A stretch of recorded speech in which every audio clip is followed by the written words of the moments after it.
حضور نے ارشاد فرمایا آیات المنافق ثلاث، منافق کی علامتیں تین ہیں۔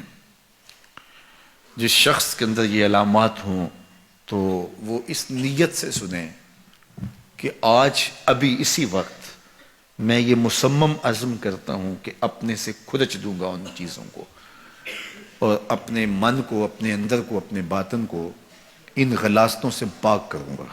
اور عملی موضوعات پہ بات کرنے کا میرا مقصود بھی یہی ہوتا ہے کہ ہماری زندگی میں، سب سے پہلے اپنی زندگی میں اور پھر میرے ملنے والوں کی زندگی کے اندر عملی طور پہ تبدیلی پیدا ہو۔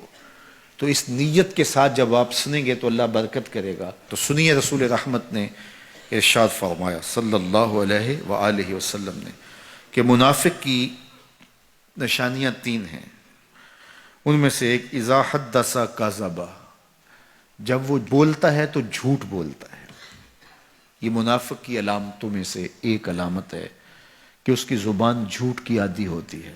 زندگی میں جھوٹ سے اپنے آپ کو بچائیں، یہ زہر قاتل ہے، اندر اجاڑ دیتا ہے، آپ کا معاشرے سے اعتبار ختم کر دیتا ہے اور آپ کی رسوائی کا سبب ہے۔ دوسرا ارشاد فرمایا وَإِذَا وَعَدَ أَخْلَفَ، جب وہ وعدہ کرتا ہے تو وعدہ خلافی کرتا ہے۔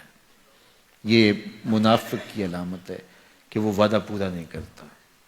میرے حضور کسی سے وعدہ کرتے ہیں کہ تیرے آنے تک یہاں کھڑا ہوں، اور وہ جا کے بھول جاتا ہے۔ میرے حضور 3 دن کھڑے رہتے ہیں، 3 دن کے بعد اچانک وہاں سے گزرا، دیکھا تو حضور کھڑے ہیں۔ بڑی شرمندگی ہوئی، ڈرتا ہوا آگے بڑھا، صرف اتنا کہا یار تو نے مشقت میں ڈال دیا۔ 3 دن تک میرے حضور کھڑے، اور میں کہتا ہوں وہ تو 3 دن بعد واپس آ گیا۔ وہ نہ آتا 3 سال بھی کھڑا رہنا ہوتا، میرے حضور کھڑے رہتے کہ میں نے اس سے وعدہ کیا ہوا ہے۔ اور میں اور آپ دیکھیں کہ ہم کہاں کھڑے ہیں۔ ہم کسی سے وعدہ کریں، ہم خود وعدہ کرتے ہیں تمہیں 6 ماہ کے بعد پیسے دیں گے، وہ بیچارہ 6 ماہ کے بعد بھی جو ہے وہ 1 ماہ اور اوپر گزار لیتا ہے کہ چلو کوئی بات نہیں ہے، اور ہم اس کی موت کی دعا کر رہے تھے یا اللہ فوت ہی ہو جائے تو اچھی بات ہے۔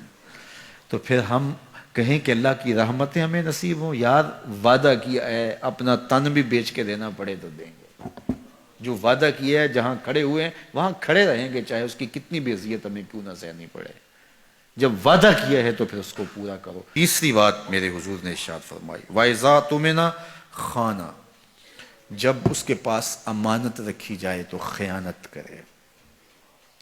اس کے پاس پیسے رکھے جائیں، دولت رکھی جائے، کوئی زمین اس کے نام کوئی کر دے کسی وجہ سے، کوئی اور اس کے پاس امانت رکھ دے تو وہ اس میں خیانت نہ کرے، بلکہ آپ کے پاس کوئی بات امانت رکھی جائے تو اس کو بھی جو ہے وہ لوگوں تک نشر نہ کرے۔ تمہارے کان میں اگر کوئی بات کرے تو وہ امانت ہے، جب وہ بات کر رہا ہو تو دائیں بائیں دیکھ رہا ہو، تو پھر اس کا مطلب یہ ہے کہ وہ یہ چاہ رہا ہے کہ یہ بات کوئی اور نہ سنے، تو پھر صاحب امانت کو چاہیے کہ کوئی اور نہ سنے۔